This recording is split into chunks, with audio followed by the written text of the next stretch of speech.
Here's a Fox News special report.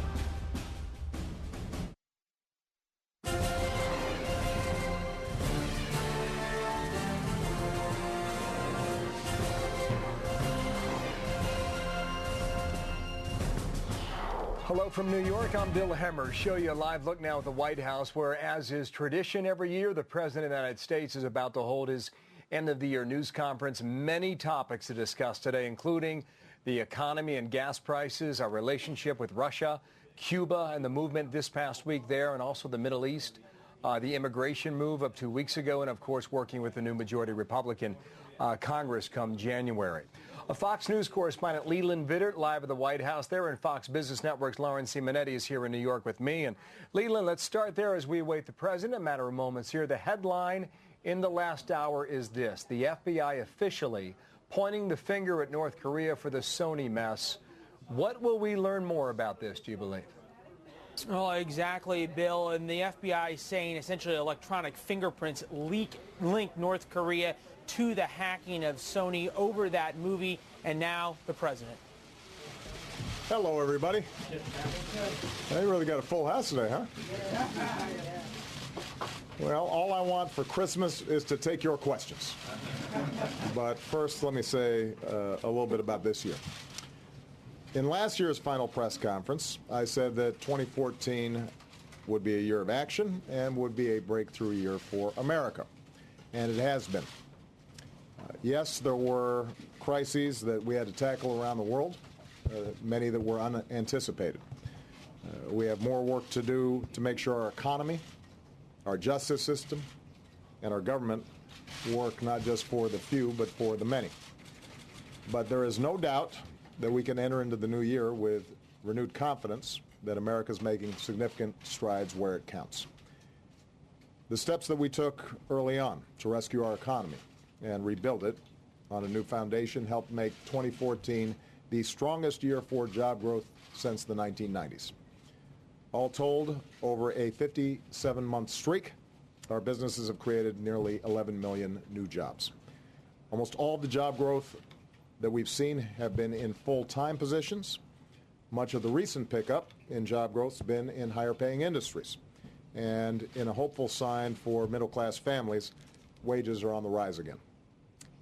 Our investments in American manufacturing have helped fuel its best stretch of job growth also since the 1990s. America is now the #1 producer of oil, the #1 producer of natural gas. We're saving drivers about 70 cents a gallon at the pump over last Christmas. And effectively, today, our rescue of the auto industry is officially over. We've now repaid taxpayers every dime and more of what my administration committed, and the American auto industry is on track for its strongest year since 2005. And we've created about 500,000 new jobs in the auto industry alone. Thanks to the Affordable Care Act, about 10 million Americans have gained health insurance just this past year. Enrollment is beginning to pick up again during the open enrollment period. The uninsured rate is at a near record low. Since the law passed, the price of health care has risen at its slowest rate in about 50 years. And we've cut our deficits by about 2/3 since I took office, bringing them to below their 40-year average. Meanwhile, around the world, America's leading. We're leading the coalition to degrade and ultimately destroy ISIL, a coalition that includes Arab partners. We're leading the international community to check Russian aggression in Ukraine. We are leading the global fight to combat Ebola in West Africa. And we are preventing an outbreak from taking place here at home. We're leading efforts to address climate change, including last month's joint announcement with China that's already jump-starting new progress in other countries. We're writing a new chapter in our leadership here in the Americas by turning a new page on our relationship with the Cuban people. And in less than 2 weeks, after more than 13 years, our combat mission in Afghanistan will be over. Today, more of our troops are home for the holidays than any time in over a decade. Still, many of our men and women in uniform will spend Christmas in harm's way, and they should know that the country is united in support of you, and grateful not only to you but also to your families. The 6 years since the crisis have demanded hard work and sacrifice on everybody's part. But as a country, we have every right to be proud of what we've accomplished. More jobs, more people insured, a growing economy, shrinking deficits, bustling industry, booming energy. Pick any metric that you want, America's resurgence is real. We are better off. I've always said that recovering from the crisis of 2008 was our first order of business. And on that business, America's outperformed all of our other competitors. Over the past 4 years, we've put more people back to work than all other advanced economies combined. We've now come to a point where we have the chance to reverse an even deeper problem, the decades-long erosion of middle-class jobs and incomes, and to make sure that the middle class is the engine that powers our prosperity for decades to come. But to do that, we're going to have to make some smart choices. We've got to make the right choices. We're going to have to invest in the things that secure even faster growth in higher-paying jobs for more Americans. And I'm being absolutely sincere when I say I want to work with this new Congress to get things done, to make those investments, to make sure the government's working better and smarter. We're going to disagree on some things, but there are going to be areas of agreement, and we've got to be able to make that happen, and that's going to involve compromise every once in a while, and we saw during this lame duck period that perhaps that spirit of compromise may be coming to the fore. In terms of my own job, I'm energized. I'm excited about the prospects for the next couple of years. And I'm certainly not going to be stopping for a minute in the effort to make life better for ordinary Americans. Because thanks to their efforts, we really do have a new foundation that's been laid. We are better positioned than we have been in a very long time. A new future is ready to be written. We've set the stage for this American moment. And I'm going to spend every minute of my last 2 years making sure that we seize it. My presidency is entering the fourth quarter. Interesting stuff happens in the fourth quarter. And I'm looking forward to it. But, you know, going into the fourth quarter, you usually get a timeout. I'm now looking forward to a quiet timeout, Christmas with my family. So I want to wish everybody a Merry Christmas, a Happy Hanukkah, a Happy New Year. I hope that all of you get some time to spend with your families as well, because one thing that we share is that we're away too much from them. And now, Josh has given me the who's been naughty and who's been nice list, and I'm going to use it to take some questions. And we're going to start with Carrie Budoff, Brown, Politico. There you go, Carrie. Thank you, Mr. President. Start in North Korea, because that seems to be the biggest topic today. What does a proportional response look like to the Sony hack? And did Sony make the right decision in pulling the movie, or does that set a dangerous precedent when faced with this kind of situation? Well, let me address the second question first. Sony's a corporation. It suffered significant damage. There were threats against its employees. I am sympathetic to the concerns that they faced. Having said all that, yes, I think they made a mistake.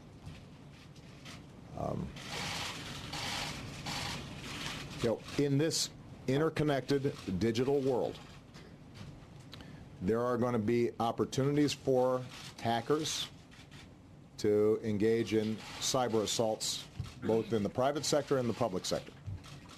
Now, our first order of business is making sure that we do everything to harden sites and prevent those kinds of attacks from taking place. When I came into office, I stood up a cybersecurity interagency team to look at everything that we could do at the government level to prevent these kinds of attacks. We've been coordinating with the private sector but a lot more needs to be done. We're not even close to where we need to be. And one of the things in the new year that I hope Congress is prepared to work with us on is strong cyber security laws that allow for information sharing across private sector platforms as well as the public sector, so that we are incorporating best practices and preventing these attacks from happening in the first place. But even as we get better, the hackers are going to get better too. Some of them are going to be state actors. Some of them are going to be non-state actors. All of them are going to be sophisticated, and many of them can do some damage.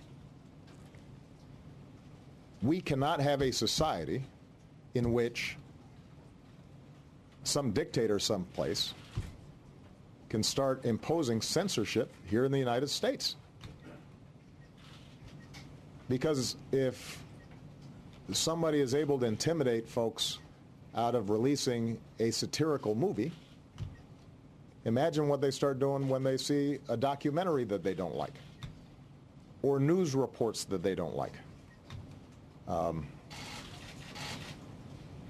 Or even worse, imagine if producers and distributors and others start engaging in self-censorship because they don't want to offend the sensibilities of somebody whose sensibilities probably need to be offended.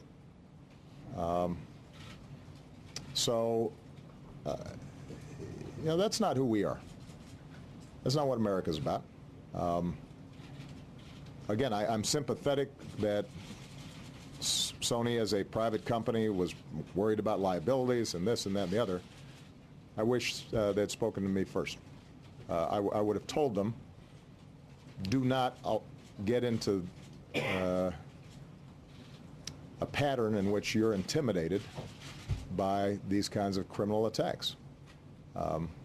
Imagine if, instead of it being a cyber threat, somebody had broken into their offices and destroyed a bunch of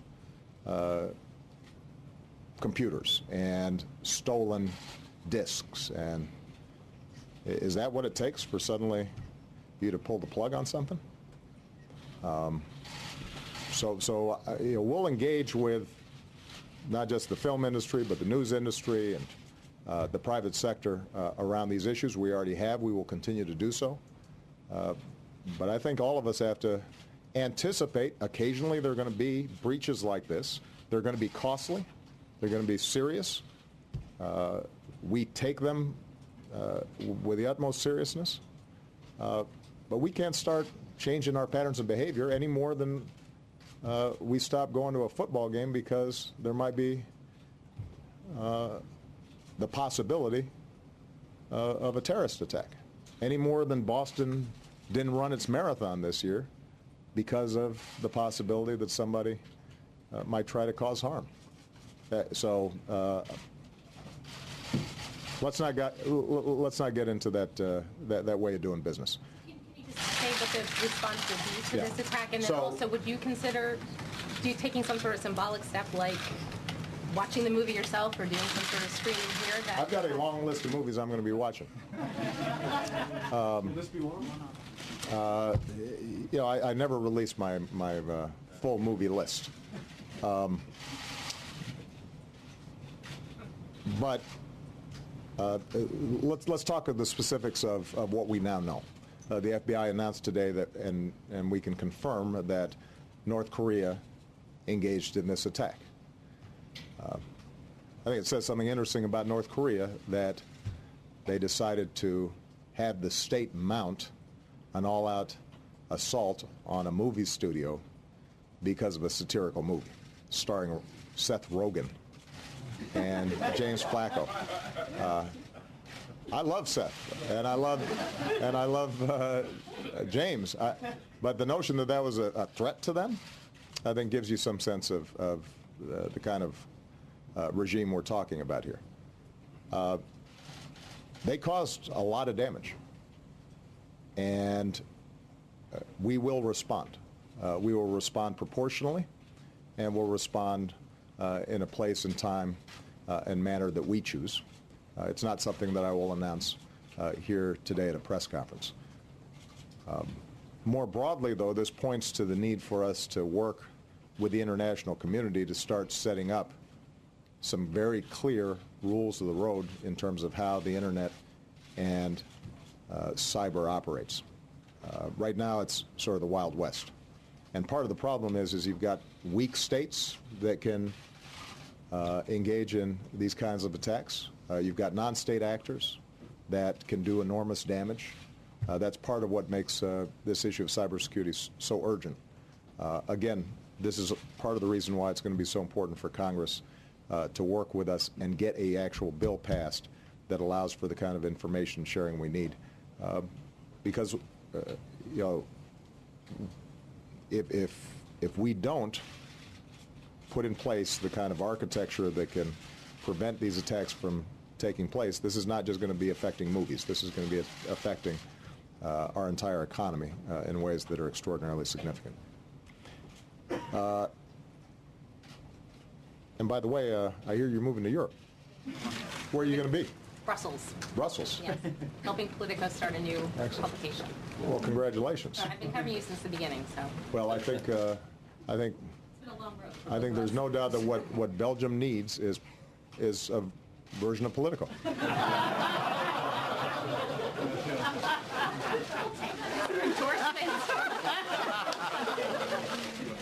Yeah, the waffles are delicious there, by the way. The Cheryl Bowen, you've been naughty. Cheryl, go ahead. Go ahead. Thank you, Mr. President. Looking ahead to your work with Congress next year, you've mentioned as an area of possible compromise tax reform. And so I am wondering, do you see a Republican Congress as presenting a better opportunity for actually getting tax reform next year? Will you be putting out a new proposal? Are you willing to consider both individual and corporate side of the tax ledger there? And also, are you still concerned about corporate inversions? I think an all-Democratic Congress would have provided an even better opportunity for tax reform. But I think talking to Speaker Boehner and Leader McConnell, that they are serious about wanting to get some things done. The tax area is one area where we can get things done. And I think in the coming weeks leading up to the State of the Union, there will be some conversations at the staff levels about what principles each side are looking at. I can tell you broadly what I'd like to see. I'd like to see more simplicity in the system. I'd like to see more fairness in the system. With respect to the corporate tax reform issue, we know that there are companies that are paying the full freight, 35%, higher than just about any other company on earth if you're paying 35%. And then there are other companies that are paying zero because they've got better accountants or lawyers. That's not fair. There are companies that are parking money outside the country because of tax avoidance. We think that it's important that everybody pays something if, in fact, they are effectively headquartered in the United States. In terms of corporate inversion, those are situations where companies really are headquartered here, but on paper switch their headquarters to see if they can avoid paying their fair share of taxes. I think that needs to be fixed. So fairness, everybody paying their fair share, everybody taking responsibility, I think is going to be very important. Some of those principles I've heard Republicans say they share. How we do that, the devil's in the details. And I'll be interested in seeing what they want to move forward. I'm going to make sure that we put forward some pretty specific proposals, building on what we've already put forward. One other element of this that I think is important is, and I've been on this hobby horse now for 6 years, bless you. We've got a lot of infrastructure we got to rebuild in this country if we're going to be competitive. Roads, bridges, ports, airports, electrical grids, water systems, sewage systems. We are way behind. And early on, we indicated that there is a way of us potentially doing corporate tax reform, lowering rates, eliminating loopholes so everybody's paying their fair share, and during that transition also providing a mechanism where we can get some infrastructure built. I'd like to see us work on that issue as well. Historically, obviously, infrastructure has not been a Democratic or a Republican issue, and I'd like to see if we can return to that tradition. Okay. Julie Pace. Thank you, Mr. President. I wanted to ask about Cuba. What would you say to dissidents or democracy advocates inside Cuba who fear that the policy changes you announced this week could give the Castro regime economic benefits without having to address human rights or their political system? When your administration was lifting sanctions on Myanmar, you sought commitments of reform. Why not do the same with Cuba? And if I could just follow up on North Korea, do you have any indication that North Korea was acting in conjunction with another country, perhaps China? We've got no indication that North Korea was acting in conjunction with another country. With respect to Cuba, we are glad that the Cuban government has released slightly over 50 dissidents, that they're going to be allowing the International Committee of the Red Cross and the United Nations human rights agencies to operate more freely inside of Cuba and monitor what is taking place. I share the concerns of dissidents there and human rights activists that this is still a regime that represses its people. And as I said when I made the announcement, I don't anticipate overnight changes. But what I know deep in my bones is that if you've done the same thing for 50 years and nothing's changed, you should try something different if you want a different outcome. And this gives us an opportunity for a different outcome, because suddenly Cuba is open to the world in ways that it has not been before. It's open to Americans traveling there in ways that it hasn't been before. It's open to church groups visiting their fellow believers inside of Cuba in ways they haven't been before. It offers the prospect of telecommunications and the internet being more widely available in Cuba in ways that it hasn't been before. And over time, that chips away at this hermetically sealed society, and I believe offers the best prospect then of leading to greater freedom, greater self-determination on the part of the Cuban people. I think it'll happen in fits and starts. But through engagement, we have a better chance of bringing about change than we would have otherwise. Okay? Do you have a goal for where you see Cuba being at the end of your presidency? I think it'd be unrealistic for me to map out exactly where Cuba will be. But change is going to come to Cuba. It has to. They've got an economy that doesn't work. They've been reliant for years, first on subsidies from the Soviet Union, then on subsidies from Venezuela. Those can't be sustained.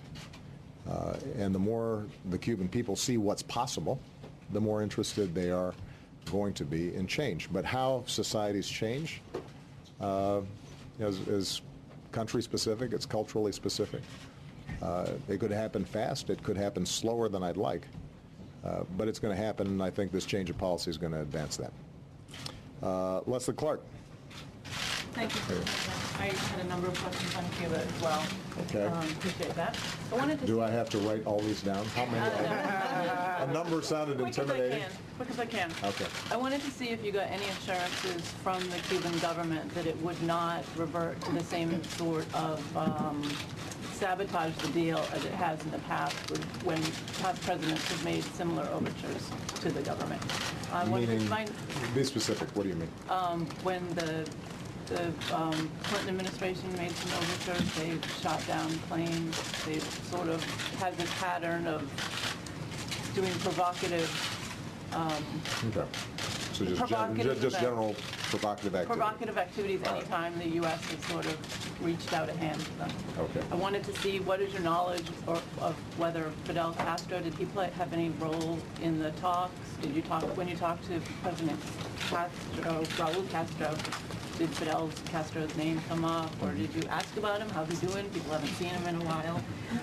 Given the deep opposition from some Republicans in Congress to lifting the embargo, to an embassy, to any of the changes that you're doing, are you going to personally get involved in terms of talking to them about efforts that they want to do to block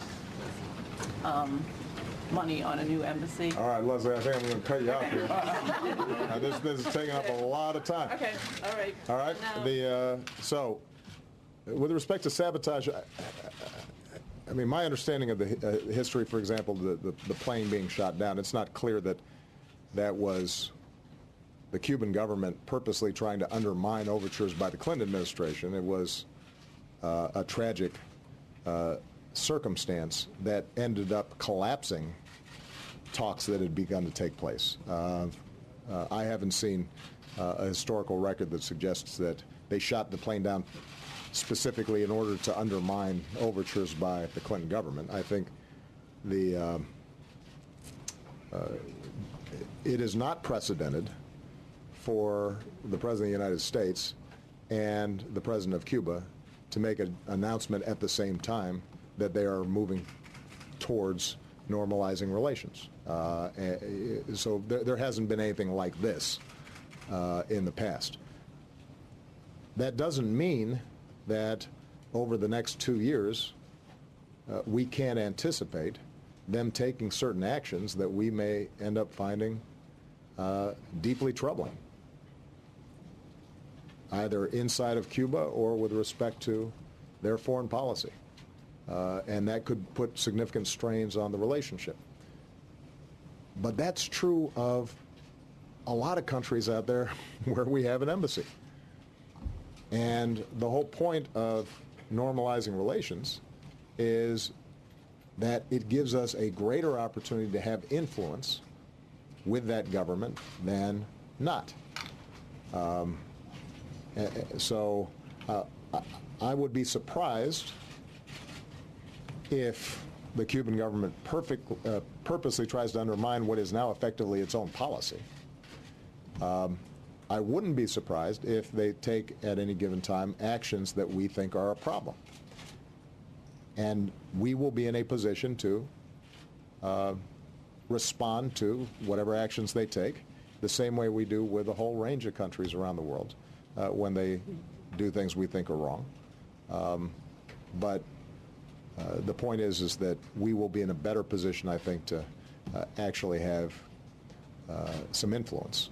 And there may be carrots as well as sticks that we can then apply. The only way that Fidel's name came up, I think I may have mentioned this in the David Muir article interview that I did, was I delivered a fairly lengthy statement at the front end about how we're looking forward to a new future in the relationship between our two countries, but that we are going to continue to press on issues of democracy and human rights, which we think are important. My opening remarks probably took about 15 minutes, which on the phone is a pretty long time. And at the end of that, he said, Mr. President, you're still a young man. Perhaps you have the At the end of my remarks, I apologize for taking such a long time, but I wanted to make sure that before we engage in the conversation that he was very clear about where I stood. He said, "Oh, don't worry about it, Mr. President. You're still a young man, and you have still the chance to break Fidel's record. He once spoke 7 hours straight." And then President Castro proceeded to deliver his own preliminary remarks that lasted at least twice as long as mine. And then I was able to say, obviously, it runs in the family. But that was the only discussion of Fidel Castro that we had. I sort of forgot all the other questions. I have a few more. How personally involved are you going to get in Well, with respect to Congress, we cannot unilaterally bring down the embargo. That's codified in the Libertad Act. And what I do think is going to happen, though, is there's going to be a process where Congress digests it. There are bipartisan supporters of our new approach. There are bipartisan detractors of this new approach. People will see how the actions we take unfold. And I think there's going to be a healthy debate inside of Congress. And I will certainly weigh in. I think that ultimately we need to go ahead and pull down the embargo, which I think has been self-defeating in advancing the aims that we're interested in. But I don't anticipate that happens right away. I think people are going to want to see how does this move forward before there's any serious debate about whether or not we would make major shifts in the embargo. All right, Roberta Rampton. There you go. I wanted to follow on that by asking, under what conditions would you meet with President Castro in Havana? Would you have certain preconditions that you would want to see met before doing that? And on the hack, I know that you said that you're not going to announce your response, but can you say whether you're considering additional economic or financial sanctions on North Korea? Can you rule out the use of military force or some kind of cyber hit of your own? I think I'm going to leave it where I left it, which is we just confirmed that it was North Korea. We have been working up a range of options. They will be presented to me. I will make a decision on those based on what I believe is proportional and appropriate to the nature of this crime.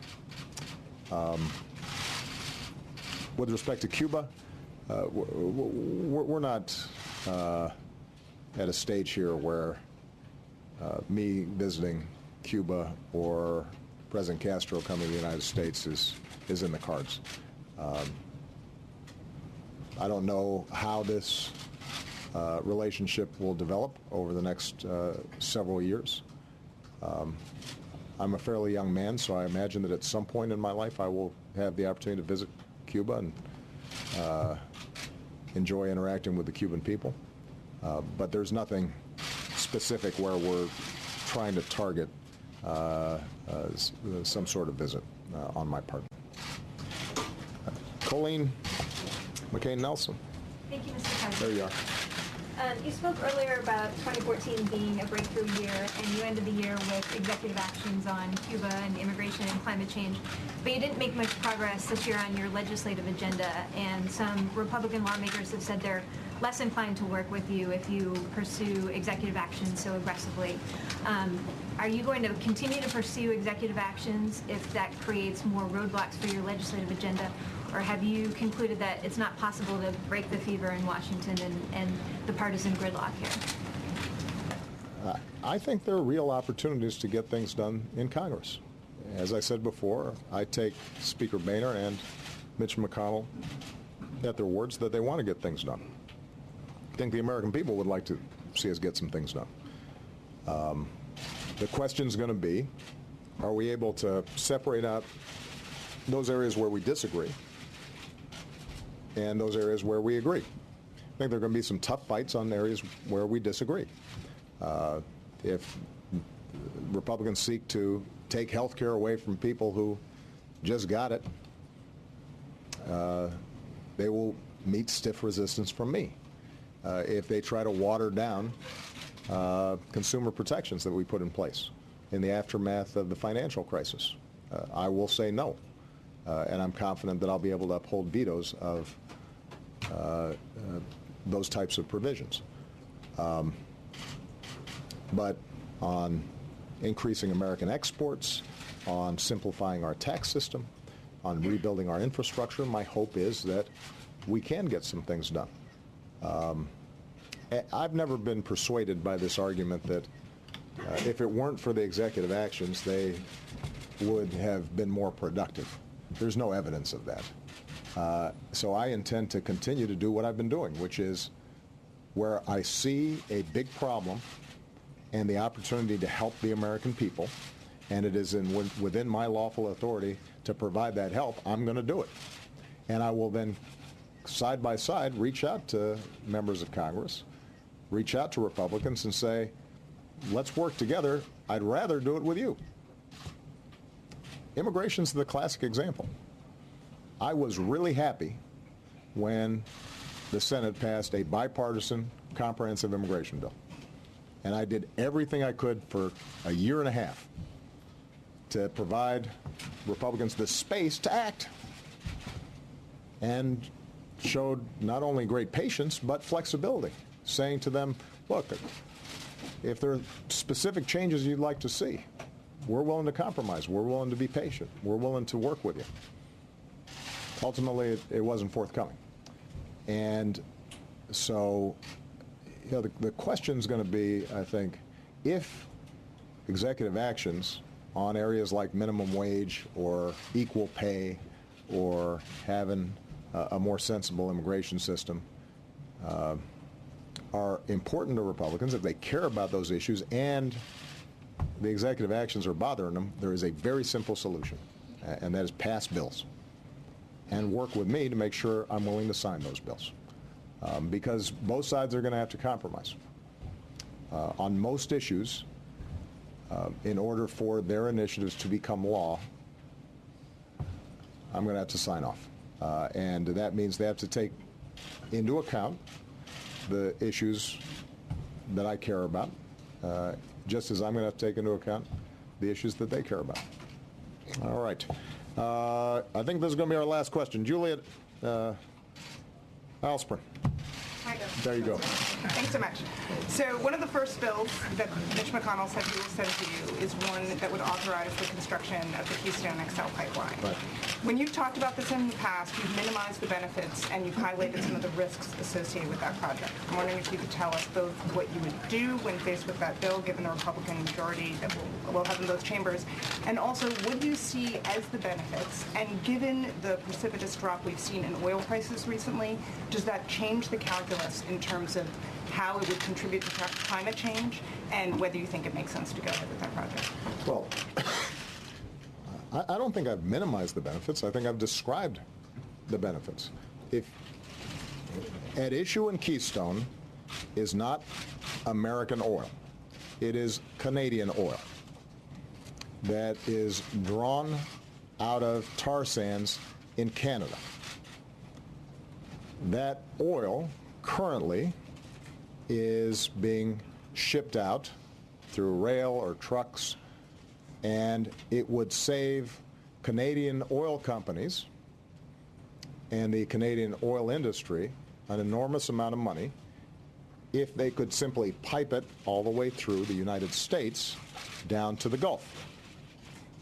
Once that oil gets to the Gulf, it is then entering into the world market, and it would be sold all around the world. So there's no, I won't say no. There is very little impact, nominal impact, on U.S. gas prices, what the average American consumer cares about, by having this pipeline come through. And sometimes the way this gets sold is, let's get this oil and it's going to come here, and the implication is that that's going to lower gas prices here in the United States. It's not. There's a global oil market. It's very good for Canadian oil companies, and it's good for the Canadian oil industry, but it's not going to be a huge benefit to U.S. consumers. It's not even going to be a nominal benefit to U.S. consumers. Now, the construction of the pipeline itself will create probably a couple thousand jobs. Those are temporary jobs until the construction actually happens. There's probably some additional jobs that can be created in the refining process down in the Gulf. Those aren't, completely insignificant. It's just like any other project. But when you consider what we could be doing if we were rebuilding our roads and bridges around the country, something that Congress could authorize, we could probably create hundreds of thousands of jobs or 1 million jobs. So if that's the argument, there are a lot of more direct ways to create well-paying American construction jobs.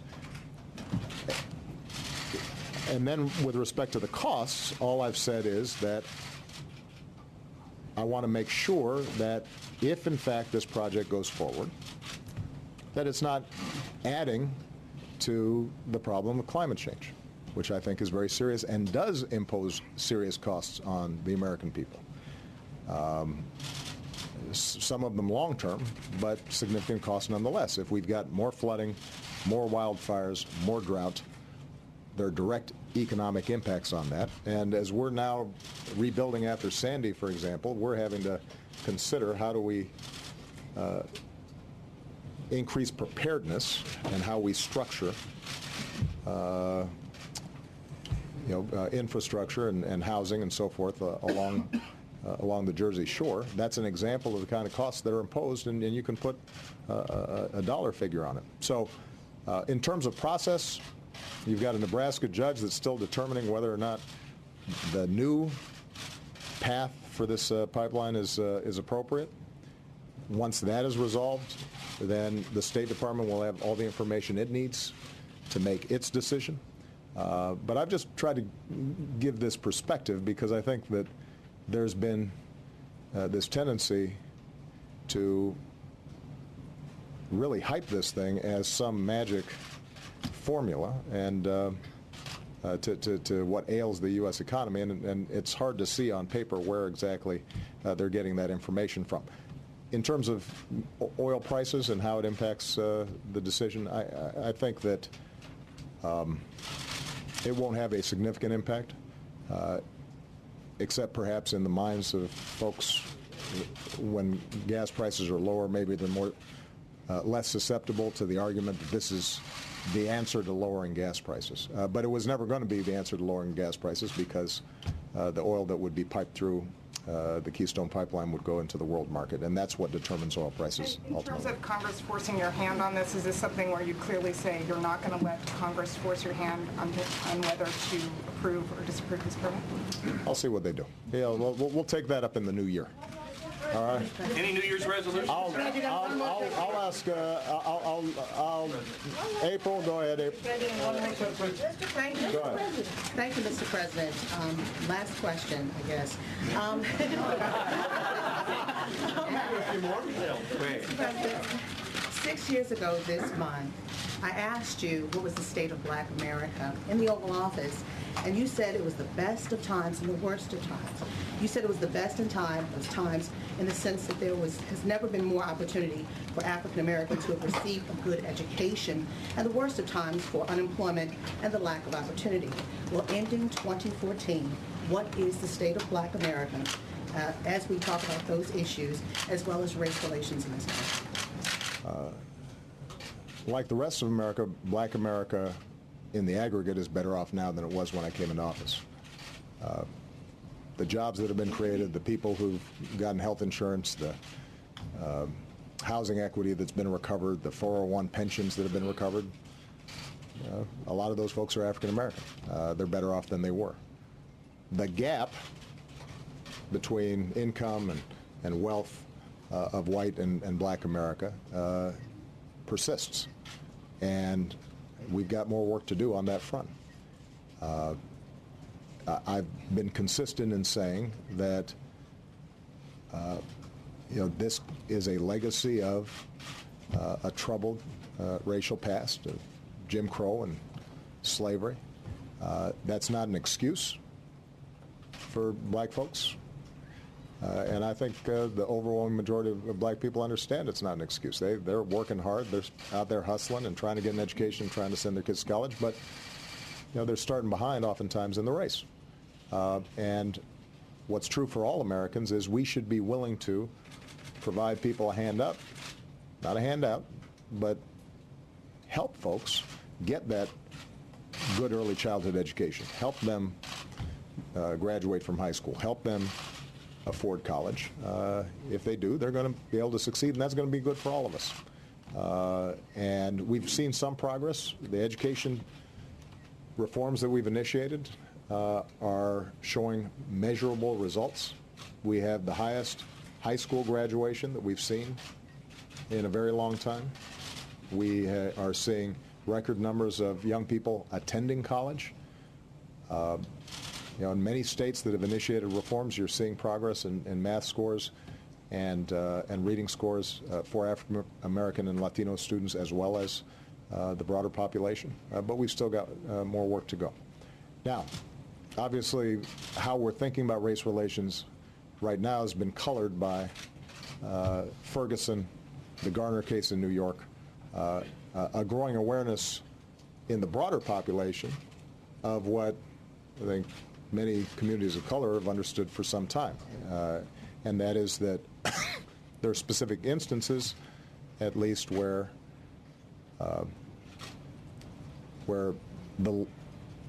law enforcement doesn't feel as if it's being applied in a colorblind fashion. The task force that I formed is supposed to report back to me in 90 days, not with a bunch of abstract musings about race relations, but some really concrete, practical things that police departments and law enforcement agencies can begin implementing right now to rebuild trust between communities of color and the police department. And my intention is to, as soon as I get those recommendations, to start implementing. Some of them we'll be able to do through executive action. Some of them will require congressional action. Some of them will require action on the part of states and local jurisdictions.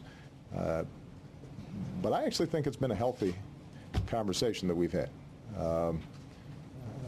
These are not new phenomena. The fact that they're now surfacing, in part because people are able to film what have just been in the past stories passed on around a kitchen table, allows people to make their own assessments and evaluations. And you're not going to solve the problem if it's not being talked about. In the meantime, we've been moving forward on criminal justice reform issues more broadly. One of the things I didn't talk about in my opening statement is the fact that last year was the first time in 40 years where we had the federal prison population go down and the crime rate go down at the same time, which indicates the degree to which it's possible for us to think smarter about who we're incarcerating, how long we're incarcerating, how are we dealing with nonviolent offenders, how are we dealing with drug offenses, diversion programs, drug courts. We can do a better job of and save money in the process by initiating some of these reforms. And I've been really pleased to see that we've had Republicans and Democrats in Congress who are interested in these issues as well. The one thing I will say, and this is going to be the last thing I say, is that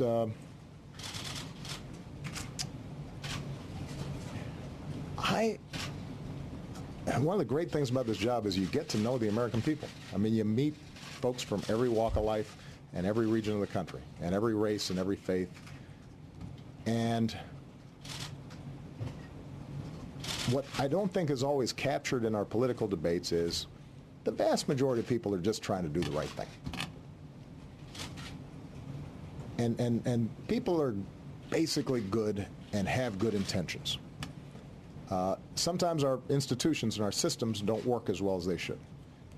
Sometimes, you've got a police department that has gotten into bad habits over a period of time and hasn't maybe surfaced some hidden biases that we all carry around.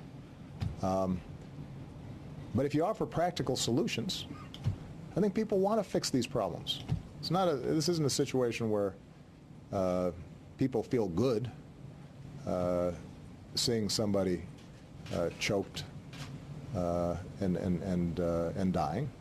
I think that troubles everybody. So there's an opportunity of all of us to come together and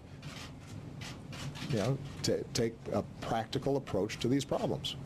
And I guess that's my general theme for the end of the year, which is we've gone through difficult times. It is your job, press corps, to report on all the mistakes that are made and all the bad things that happen and the crises that look like they're popping, and I understand that. But through persistent effort and faith in the American people, things get better. The economy's gotten better. Our ability to generate clean energy has gotten better. We know more about how to educate our kids. We solve problems. Ebola is a real crisis. You get a mistake in the first case because it's not something that's been seen before. We fix it. You have some unaccompanied children who spike at a border, and it may not get fixed in the time frame of the news cycle, but it gets fixed. And part of what I hope,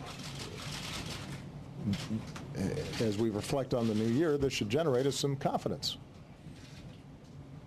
America knows how to solve problems, and when we work together, we can't be stopped. And now I'm going to go on vacation. Mele Kalikimaka, everybody. Mahalo. Thank you, everybody. And for now, that is it for 2014. And President Obama speaking for the past 50 minutes. 8 questions there in the briefing room. First, on the issue of the day in North Korea and the spying allegation from Sony and the FBI, he said Sony is a corporation that suffered significant damage. But adding then, I think they made a mistake. I wish they would have spoken to me first before canceling the film. Then saying that we have no indication that North Korea was acting with another country. On the move with Cuba, he said he does not believe this issue has reached the level of a meeting with Raul Castro or the Cuban leadership, nor does it mean a visit to Cuba will happen anytime soon while he is president, if at all, and doesn't believe the embargo will end by way of Congress. With regard to the new Republican majority starting in January, the president says there will be areas of agreement. He mentioned taxes, an area where we can get things done. But at the end, expressing deep reservations about the effectiveness of the Keystone Pipeline, which will be taken up by Congress in a matter of weeks. Leland Vitters at the White House with us yet again, and Lauren Simonetti from the Fox Business Network with me here in New York. Leland, first to you. This will not be the last of it, certainly on Sony and North Korea. What happens next? Well, certainly not, Bill. This has become much bigger than simply a hack, as we saw from the podium just a couple of minutes ago by the president. This is a serious uptick in the rhetoric of what we have heard coming out of the White House. The president very firm, very direct on this issue, and said, we will respond proportionally, and basically said, I'm not going to tell you how or when and telegraph it here from the White House. But for the President of the United States to promise a response on this, they view it in a much bigger and larger sense than simply the cyber warfare or commercial hacking of a company. They view this very seriously here at the White House. The president saying you cannot allow a dictator pointing his finger at Kim Jong-un and the North Korean government to impose censorship here in the United States. This is certainly not the end of this story. And now, as you point out, the FBI is on it. Lauren, here in New York, with regard to the economy, that was the opening comment.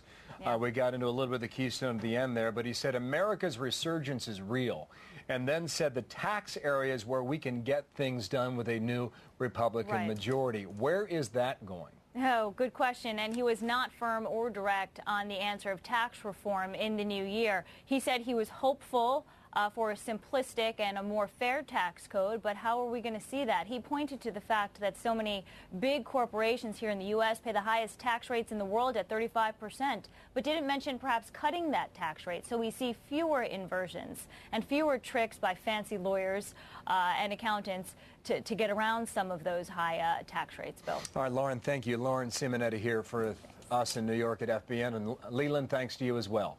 From the North Lawn there, Leland Vitter to the White House, saying my presidency is entering the fourth quarter, but adding a lot of interesting things can happen in the fourth quarter.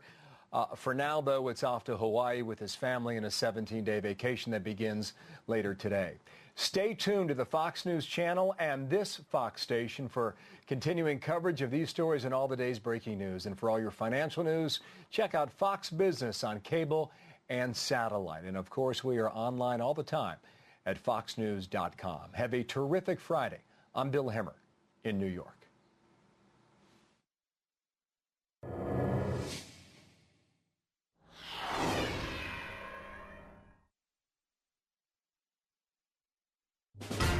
This has been a Fox News Special Report.